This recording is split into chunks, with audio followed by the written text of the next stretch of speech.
clubhouse up here when we come back. Yeah, or if you'd like, because I wouldn't mind, we can go through a bit of the twists going into China Camp. Oh, okay. And then there's I've never been to China Camp. Oh, yeah. So, Let's do it. As far as the golf course. Oh, yeah. No, this is where I little got some deer up ahead I can see, or a coyote. Coyote, yeah. Some coyote. There we go. Yeah, this is where I learned how to ride my motorcycle when I was 16. Oh, is that right? Yeah. So off-road? Not off-road. Oh. No. It was a street bike.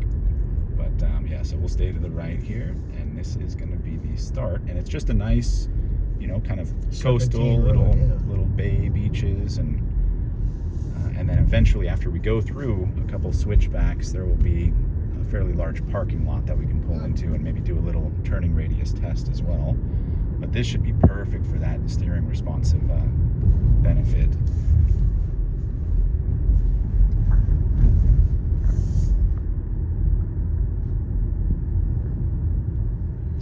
This comes down a little lower, but I'm in a dip. Right, yeah. Yeah, we're kind of going up the hill there a bit. Now it clears out. That protects the oncoming car. Totally. Yeah, I mean, feel free to, just for a moment, let's hit that high beam again, just to see that difference.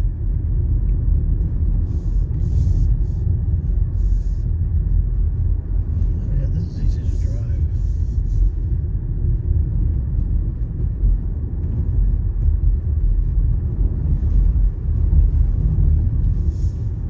Confident, inspiring, right? Through those turns. Yeah, the handling's great. It's that low-seated box engine, really.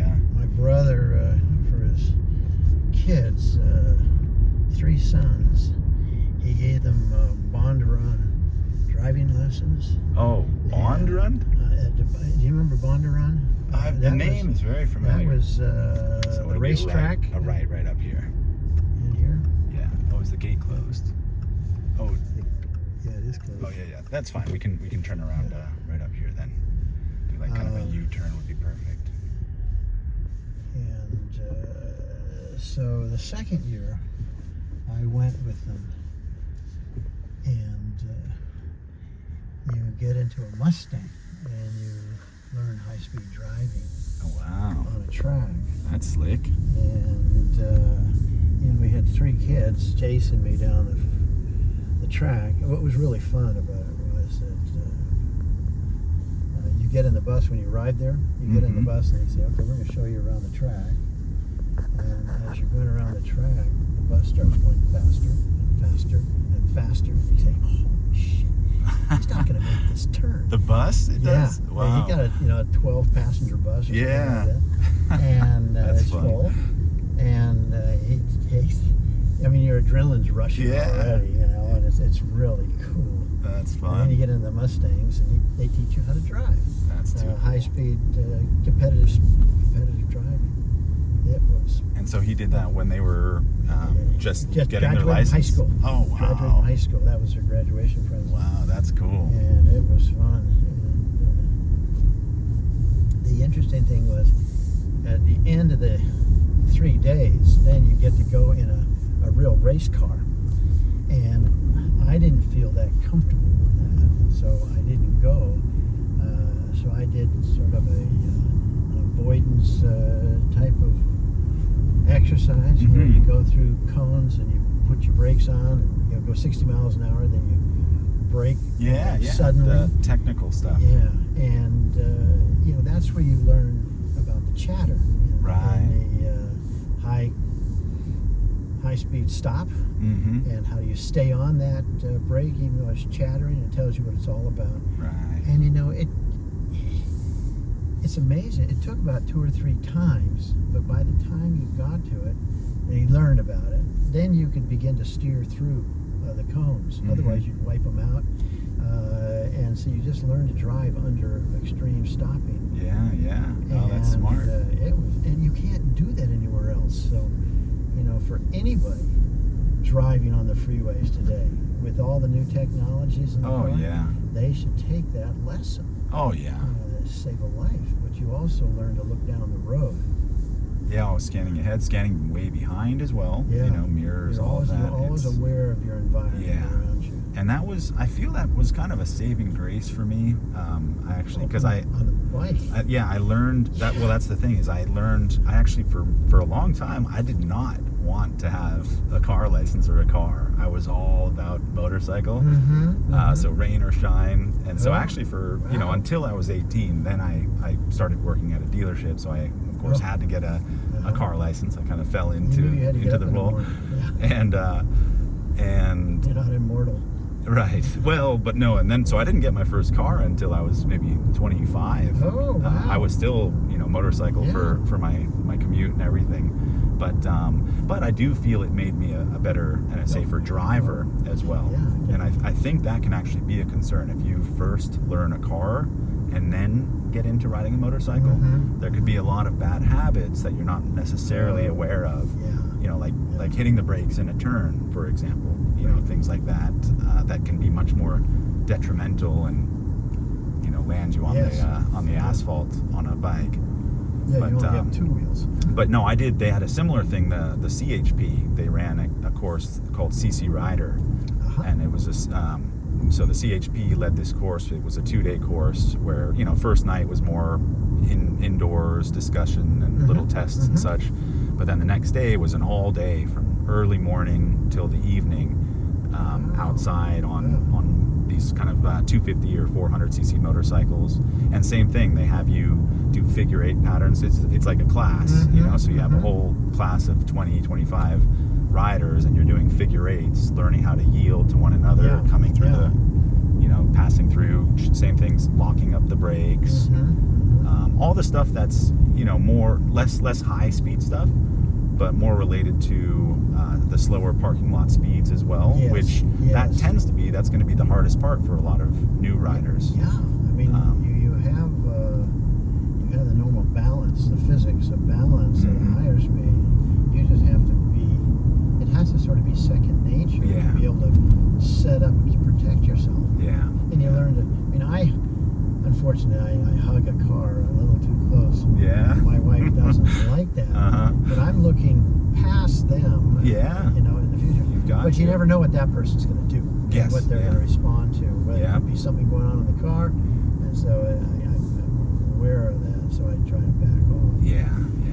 Yeah, it's always that's certainly the thing is from the riding on the motorcycle was anticipating worst case scenario in every moment, And I use that in my banking career too, as far as I was in construction lending, and so I tell the loan officers there's something you learn from driving competitively high-speed cars is that you're always looking down the freeway to see if you have to brake.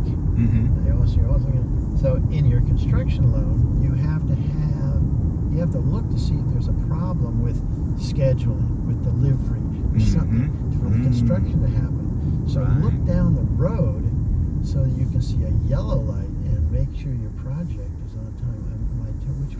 So we'll continue all the way. We're going to essentially, this road will take us back to San Rafael High.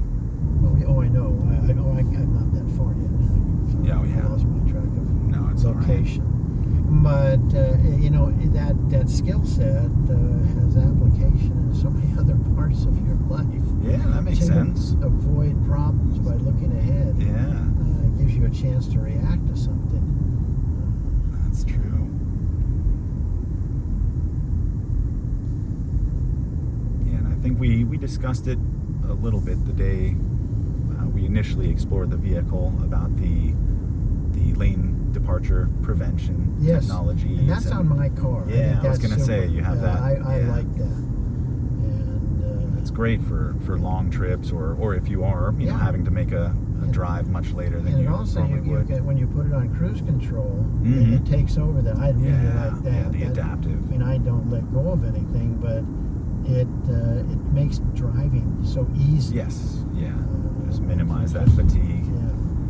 Now, does yours, because I remember when Subaru, at least when they first started utilizing this, there was other manufacturers that I had understood wouldn't work below a certain speed. And that was actually something that we had learned that was unique on I think Subaru. Audi is that way. I mean, like you say, you have to be over 35. Okay, or 40 miles yeah. an hour So before it kicks in. Yeah, so on the adaptive cruise function with Subaru, you could conceivably, like if you would set it right now and then we just stayed behind these cars, It'll and, just hug it well, at, the, but- at the appropriate distance. but then if that vehicle comes to a stop, the Subaru will also comfortably come to a Candy? stop. It's all right. You can grab it if need be. Yeah. But yeah, ultimately on the Subaru, if yours is all set and it's maintaining that following distance, when Yes. the vehicle ahead actually comes to a stop, this vehicle will also bring you to a complete comfortable stop as Yes. well. And then the only thing for safety's sake is then when the vehicle starts moving again, you just have to tap the throttle to wake it up. Yeah. And that's so, if you fell asleep, and now the car ahead of you turned to the side and there was a cliff face off the edge, Yeah. you're not going to go pulling down. You have to be alert enough to proceed.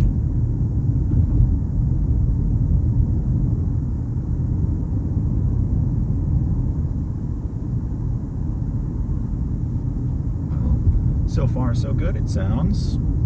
Yeah, I mean, I don't see anything. I mean, I like the steadiness on the road here with the steering and what have you. I mean, I just felt that before too. Yeah. I don't see anything with these lights that would bother me. And this is the first time she'll use it. I don't think she'll have any issue. Well, I took a little video so she can take part in this little test drive as well. So I'll upload that when I get home, and I'll send her a link. So we're going in here. Yeah, we're gonna take this right up here.